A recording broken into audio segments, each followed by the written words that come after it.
नताशा और रिया एक कॉलेज में पढ़ते थे। जब छुट्टियां शुरू हुई तो रिया भी नताशा के साथ उसके गांव चली गई। नताशा ने उसको अपनी मम्मी मालती और उसके पापा ठाकुर रघुवीर से मिलवाया। उसके बाद उसने अपनी दीदी अवंतिका से रिया को मिलवाया। ये है मेरी स्वीट स्वीट दीदी अवंतिका। नमस्ते अवंतिका दी। रिया ने उसको नमस्ते किया, लेकिन उसने कोई जवाब नहीं दिया। दीदी बोल नहीं सकती, लेकिन सब सुन और समझ सकती है। ओह सो सैड यार। दीदी आपसे मिलकर अच्छा लगा। चल मैं तुझे तेरा कमरा दिखाती हूँ। उसने रिया को उसका कमरा दिखाया, जो उसको बहुत पसंद आया। रात को तकरीबन 1 बजे रिया उसके कमरे में बैठी हुई नॉवेल पढ़ रही थी। उसको प्यास लगी तो वो अपने कमरे से निकलकर हॉल की तरफ गई। उसने देखा कि अवंतिका अपने हाथ में एक पिंजरा लिए हुए घर से बाहर जा रही है। उस पिंजरे पर काला कपड़ा ढका हुआ था और उसके दूसरे हाथ में एक चाकू था। इतनी रात में दीदी कहाँ जा रही है? रिया ने किसी को कुछ नहीं बताया और अकेली ही अवंतिका के पीछे चल दी। अवंतिका जंगल के अंदर गई और एक बड़ी सी काली मूर्ति के पास जाकर रुकी। फिर उसने पिंजरे पर से कपड़ा हटाया तो रिया ने देखा कि उसके अंदर एक काला मुर्गा था।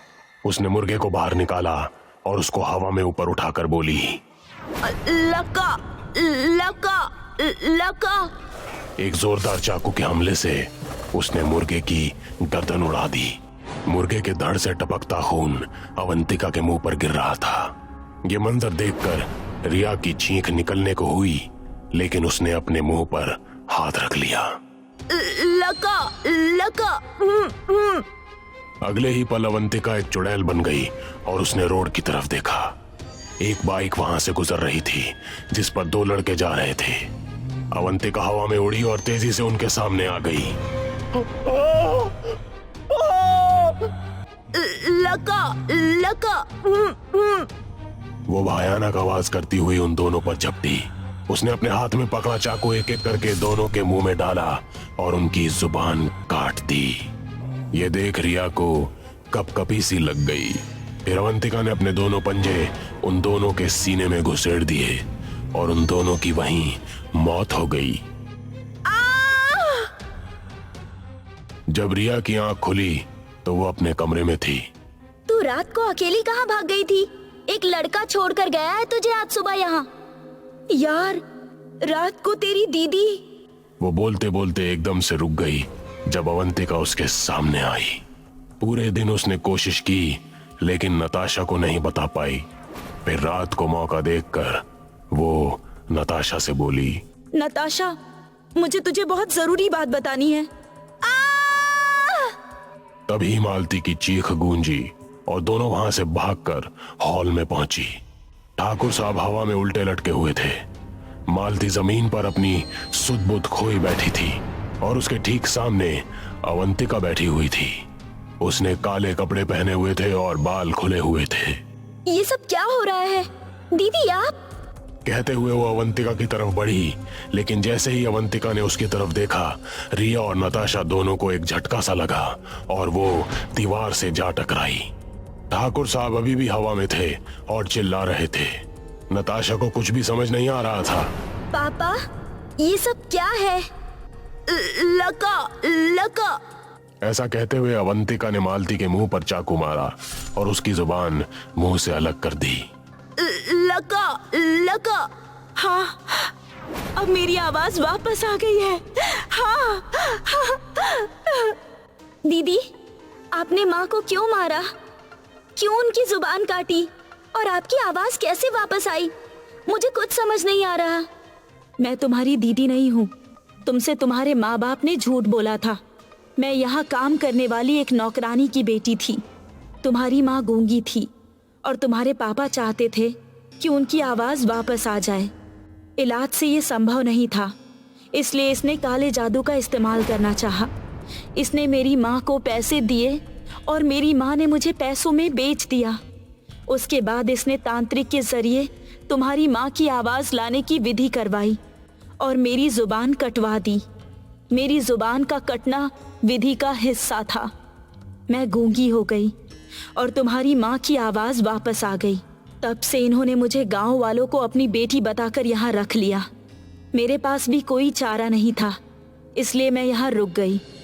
लेकिन हर रात मैं काली शक्तियों को हासिल करने के लिए ये तरह तरह की विधि किया करती थी और फिर मुझे सफलता भी मिली। मैंने एक निशाचरी चुड़ैल की सारी शक्तियां पाली। लेकिन मैं चाहती थी कि तुम भी अपने बाप की करतूत के बारे में जानो, इसलिए अभी तक गूंगी ही बनकर रही। लेकिन अब मैं किसी को नहीं छोड़ने वाली। कहकर उसने भयानक आवाज की और फिर निशाचरी चुड़ैल बन गई। ठाकुर को नीचे उतारा और फिर उसके ऊपर भूखी शेरनी की तरह टूट पड़ी। पापा, चल यहाँ से भाग चल, वरना हम भी मारे जाएंगे। पापा, मैं पापा को छोड़कर नहीं जा सकती। लगा लगा लगा लगा लगा, चल यहाँ से, वो अब नहीं रहे। रिया उसको लेकर बड़ी मुश्किल से वहां से निकली। दोनों आंखों में खौफ लिए वहां से भागने लगी। वो गांव से बाहर निकल जाना चाहती थीं, तभी उनके पीछे हवा में उड़ती हुई अवंतिका आती हुई नजर आई। आ जाओ। वो दोनों डर के मारे जब भी कदम हल्के करती, अवंतिका पास आ जाती। आ जाओ। लका लका लका लका लका। Natasha, don't stop. वो दोनों काफी देर तक भागती रहीं। अवंतिका की भयानक हंसी बार बार उनको सुनाई देती और वो कांप उठती। आखिरकार वो गांव की सरहद तक पहुंची और धड़ाम से जमीन पर गिर पड़ी। दोनों की सांसें तेज तेज चल रही थी। दोनों की हालत खराब हो चुकी थी। तभी अवंतिका हवा में धीरे धीरे नीचे आई और उन दोनों के बीच में खड़ी हो गई। बहुत हुआ आराम।